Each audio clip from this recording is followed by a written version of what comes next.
Welcome to Math Mini Lessons, and we're going to explore slope. By the end of this lesson, you're going to be able to identify the slope from an equation and use the coordinate pairs to calculate the slope from a table or a graph. So again, if you're in school, those are the two things you have to demonstrate to show your teacher you have mastered today's skill. Now let's get started. Let's look at an actual graph and try to identify the slope or the rate of change, and here are the things I'm going to look for. I'm going to look for two clear points on that graph. And I'm going to try to identify the rate of change, the change in y, and I'm going to use a triangle symbol for that, change in y, and the change in x. So looking at my line, again, I don't want to just choose something.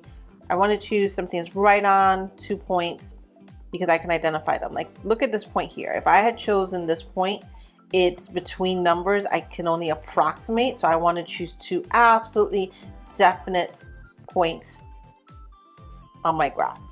And when I'm thinking about slope, remember, I'm looking at rise over run.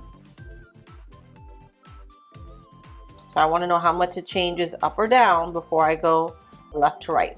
So on this one, I'm going to look for how many times, as I'm reading it from left to right, from this point here to this point, how far up and then over.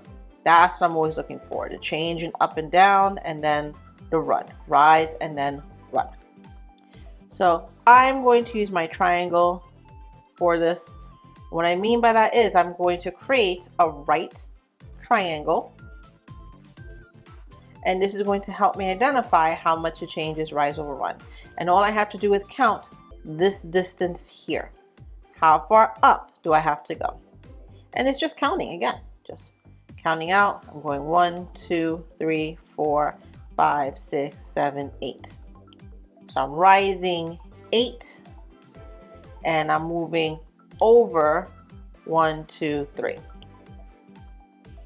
So that's all I'm doing. I'm not counting in this direction, and here's why. It's a diagonal line, so it's not the same as going one unit. I can't count that way. I could only count horizontally and vertically on this line for sure. So now that I can see I'm going up 8 and over 3, I have my slope, 8 over 3. I could simplify this as well. I can decide, all right, let's change this to a mixed number, and I can have my slope as, let's see, 8 divided by 3 is 2 and 2/3. I can also express my slope in that way. Either one will work. So slope is 8 over 3 or 2 and 2/3 x. All right, so let's hit pause so we can jot this one down as well. And you may be asking, how could I create an equation from this? Aha, we're going to talk about that in a lot of future lessons, but know that if we're using our slope-intercept form, we know already what the m is in this case is 8 over 3. And our b is our y-intercept. So where does our line intercept? With this axis over here. When x is 0, where does it intercept? And it intercepts right here at this point. So that point is 0, 1, 2, 3, 4, 0, 4. That's where it intercepts. So that would be my b. My b would be 4. And we're going to get more practice with that later on today. So hit pause for a second. We have one more example to go.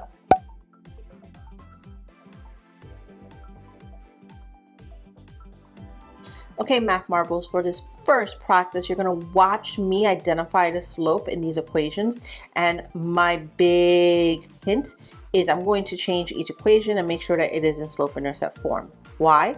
Because when it's in slope-intercept form, I can identify the slope as my coefficient of x. So just scanning around, which of these 6 are already in slope-intercept form? No, but this one is, this one is, this one is, and this one is. And so watch how fast that is for me to identify. In this first one, I see just a negative sign, so I know that my slope, there's a coefficient missing, invisible 1. So I know my slope, m, is equal to negative 1.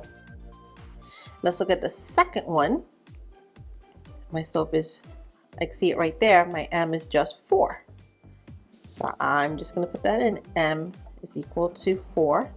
And the next one, my m is negative 2. See, I can identify them quick because they're just a coefficient. And in this next one over here, my m is 1/3. So what do these slopes tell me? It tells me direction. It tells me if it's a positive or a negative.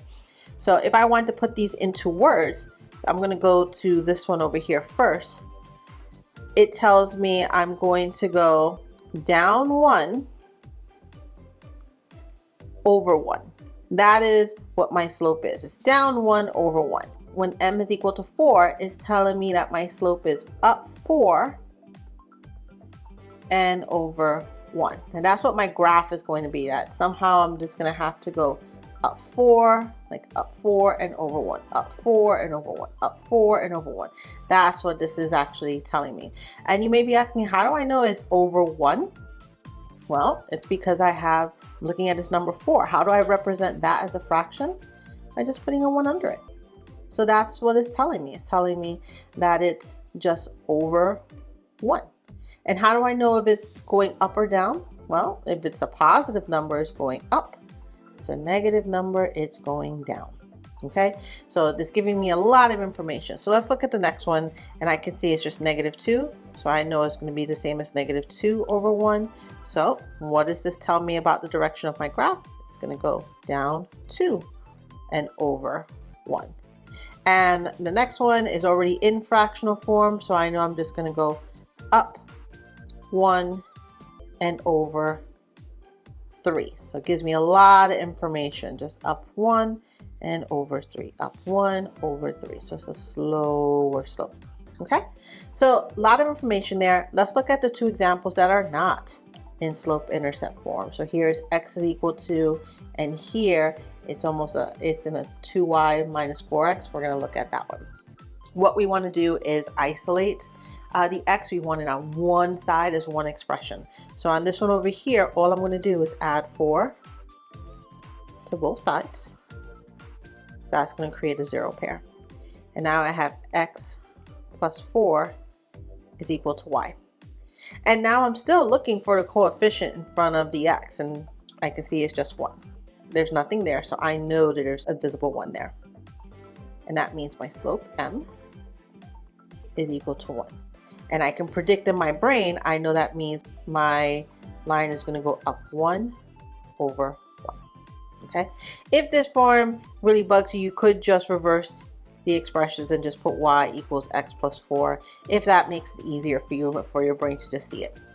It's still the same because I still have two expressions. I just flip them on the equal sign. And on the last one again, I want down here now, woohoo, and I want the same thing. I want my y by itself. So first, I'm going to eliminate my 4x, making it into a 0 pair.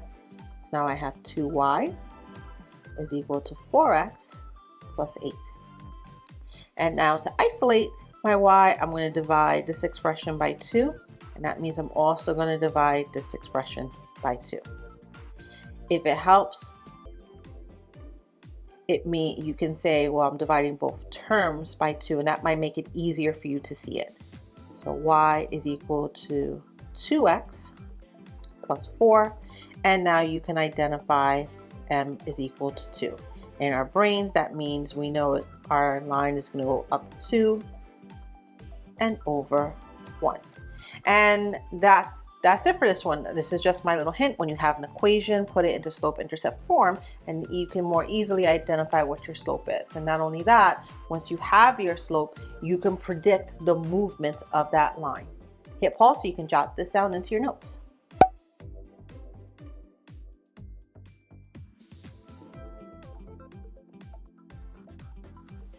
Let's look at slope on a table now instead of a graph. With a graph, it's pretty easy to just choose 2 points. And guess what? On a table, we're still going to choose 2 points. We're going to identify the change in y. over the change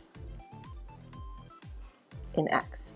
And so you're going to see a formula that looks like this: y2 minus y1 over x2 minus x1. All right, so I'm going to try this 2 different times just so you can see it. I'm going to try with these 2 points first. So again, y2 minus y1 over x2 minus x1. And that makes sense because we want the rise first, which is the change in y, over the run, which is the change in x. All right, so let's substitute in minus 5 minus 7 over 1 minus 0. Okay, I'm going to distribute this over here, this negative sign, just so that it's a little easier for us to read. And it's minus 5 plus 7 over 1 minus 0. Now this is something I can solve.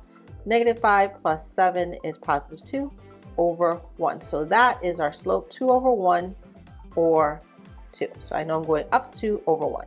Let's make sure that the slope is consistent. I'm going to pick another 2 points and see if the slope is still 2. Let's say I chose these 2 points. We'll do the exact same thing. Negative 3 minus negative 5 over 2 minus 1. Let's distribute. Negative 3 plus 5 over 2 minus 1. Negative 3 plus 5 is still 2 over 1. So yes, our slope is consistent. And if you want to choose the last 2, actually, let's say we want to choose any 2 points. Let's say we chose this one and this one here. We can do the same thing. Negative 1 minus negative 7 over 3 minus 0. All right, let's distribute. Negative 1 plus 7 over 3.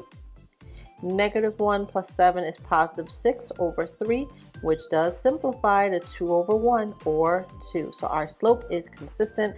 That is our rate of change. It changes up 2 over 1. So now you have 3 different ways we can figure out the slope, whether we have an equation, whether we have a graph, or whether we have a table. We can use this reasoning to identify the slope. Hit pause and jot this down in your notes, and let's get to some practice.